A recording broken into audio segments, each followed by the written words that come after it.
So audience, what you did right now, you thought about an incident. So this is nothing but reflection. What you did right now is nothing but reflection, and so is our today's topic. So from our today's topic, let us understand more about reflection in teaching, and we will also learn about how to be a reflective teacher by using different models and tools, and also how to develop skills, what skills actually you're going to develop by reflecting on a daily basis, and how it is going to support your professional development. And also, very importantly, you will know about why reflection is so important for a teacher.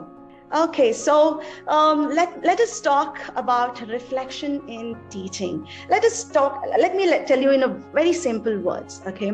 So when we dress up, we look at ourselves in the mirror, isn't it? Yes. So why do we look at ourselves in the mirror? Just to see if everything is okay and to fix up if something is not okay, yeah? So in the same way is reflection, yeah?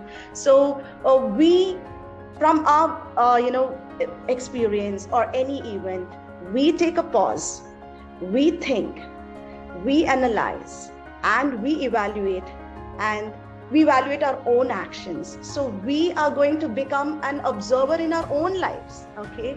So when we start doing this, then it is nothing but reflection in teaching. Here are some tools which we use to become a reflective teacher, okay? There are a lot of tools which we educators use, isn't it? So let me take you through the tools which we use to collect data for reflection, okay? So we educators use the assessment reports, right? So these assessment data, what does it tell you? It tells you about the progress of the class, isn't it? So it tells you about now as an educator, what is the next step? What next step are you going to do?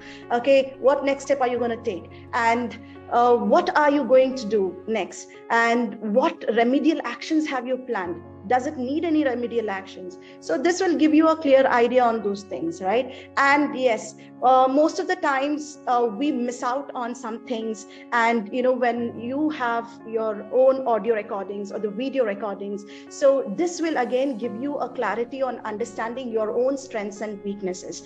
Okay, you can understand where are the the gaps and where you need to fill in, and also you can check on your the learners' responses.